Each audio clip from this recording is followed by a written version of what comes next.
Alrighty, with the basically what I'm going to go over today is like you guys have been asking like kind of what our goals for the upcoming year are. I've seen a lot of posts about that. We want to know kind of like where we're going, like what our focus is. That's kind of a lot of what we're going to do here. We'll start off with the expansion first, though, since you guys are all excited about that. So you've heard now what we're going to do with the expansion. As Domino said, you'll also be able to trade skill up to 90. We're adding new alternate advancements, and we're also going to add some new racial trades. For level 90, we're going to add the standard 10 levels of spell upgrades. We're not going to add any additional spells, so you're not going to have any new unique spells. Some spell lines we're going to basically take a closer look at because there's some effects like DPS or haste, which on some buffs they're already approaching like 100%, which we can't really keep increasing forever. We're going to look at adding secondary effects to make those spells upgradable and usable for basically to add a new kind of flavor to it, so that we can give you an upgrade without losing that haste. For the new alternate advancements, we're not going to add a new physical tree, but we're going to extend down on the current trees. But that's only for the class and subclass trees, not the TSO tree. We're going to leave that one alone for this expansion. The class trees will continue on with the attribute model, where you have the strength, agility, stamina.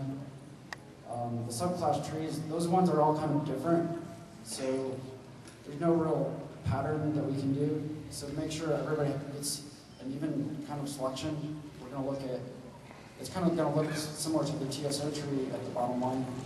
You'll have one end ability, and you'll have 5 or 6 enhancements to existing abilities. And we're also going to add a total of 15 points. This is kind of a cool thing that we're doing with the achievements. Instead of, we can't keep adding additional abilities that, button mash all the time, because there's limited real estate on the hotbars. So what we're doing is, new ones will just be an innate that sits on you, and they'll work off combo type effects, where like, maybe a brawler can avoid twice in a row, and then they'll add some big hate or do some big move to whoever's attacking them. Or for like a predator or sorcerer, maybe it's a certain combination of abilities will unleash a big attack. This is an example of what basically the class tree would look like. If you look here, it's like your current engine, and then here's the extensions, and then that would be your final. And then for racial traits, for level 90, we're going to give out new kind of fun racial traits. And this is what lies ahead over the next coming year. You guys are probably happy about the first one. So the AA XP slider, that's something we're looking to do with the next update.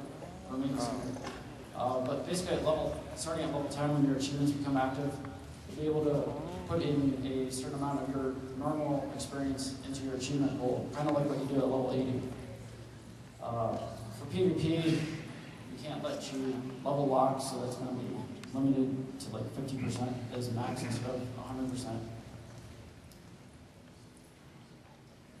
And then back in March, we kind of like sat down and kind of took a whole look at how everything works together, and we basically decided that we were going to start improving some of our basic systems because they're kind of overly complex. Like the first part of that was like the spell renewing, where we took a bunch of, there's a bunch of different, you had a bunch of different name spells rather than getting a single spell that you can easily see how it was upgraded. Now we're going to start looking more into the effects, because we have 5 different types of critical right now. We have 2 double attacks. We have many effects that are really redundant. So what we're going to look to do is like take crit and merge it into a single crit. Take double attack, the 2 double attacks, merge them into one, that'll make itemization a lot easier because we won't have to make specific items just for that one class. Like Rangers are a good example, and Brawlers are another good example. Like for a Ranger, we have to make items that have range crit, range double attack, and all those kind of effects. But not necessarily everybody in the raid wants that. But if we can make some simpler items that are available to everybody, then we don't have to necessarily make these items that are lesser valued players. One thing with the criticals is part of this was handled with the proc changes, but just in general, basically, like take a Guardian for example. They're kind of taunted.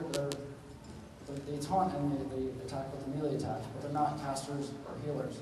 So that when we merge them into one, we're not going to give them a sudden high heal power or high spell casting power. So we're going to adjust their critical multipliers down so they don't become powerful in that area.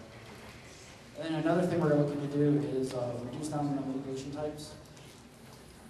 There's just too many resets as it is right now. So we're looking to do just 4 basic simple ones that match the cures. So you'd have physical, elemental, noxious, and arcane. Your damage would still be like heat-based or ice-based or poison-based. So you'd still have the flavor of that skill. That wouldn't go away. One last thing with the basic system is some people have like 2 or 3 self-buffs. It just makes sense to kind of merge those into one ability. We're going to look at that kind of thing. Also like the priests, like their group buffs, you don't really need 3 of those. Get away with 1. That kind of thing. Also, this year we're going to introduce a rating system to the game. We need a clear upgrade path for the future on how we handle our items, so that as you gain in level, as you gain in level relative to the items level, that the effects on those will slowly become less effective. Pre-level 60, this will not take effect before level 60 because you guys level fast in that range, and there's not really a lot of percentage-based effects in that area. And then the display for these will go from the percentage base that you see now to a rating value. Basically, all you need to know is the higher rating is the better item for you. AA abilities and some of the class abilities won't be affected by this. Like Hurricane for Swashbucklers never gets an upgrade, so it's not going to deteriorate because the 80 would be very ineffective. The haste spells and a number of similar spells like that, where we're not going to penalize you for getting a percentage-based buff at 81 and then leveling to 90. It's not something we're going to do with that. For the first of our balances, we're going to look at priests overall. Kind of like the premise of the fighter revamp previously was that certain things have gone up in kind of an exponential fashion rather than a linear fashion. And the heals are going up in a very linear fashion, but the hit points overall are going up much faster. So we need to look at balancing the healing versus the current health amounts. Like a perfect example is the emergency heals on priests. It's so ineffective right now compared to the amount of hit points a guardian has. Another thing we really want to do is make sure everybody has the proper tools to be effective in the group and is desirable by the group. This is probably mainly for the druids, but everybody kind of needs. We don't want anybody to be like, oh well, we need a Templar to do this, raid or whatever. But we want everybody. We want them to go. Okay, well we've got a Fury, but we don't have our Templar today. Let's get the Fury and raid. That kind of thing. Another thing we're looking at is I call them the stuns. The priests have a couple spells that just kind of stun them and take them out of the gameplay element. And I don't think that really adds to the fun of the game because you're kind of like, sure you're using your ability and helping your group out, but you're kind of out of the gameplay. So that's something I want to evaluate.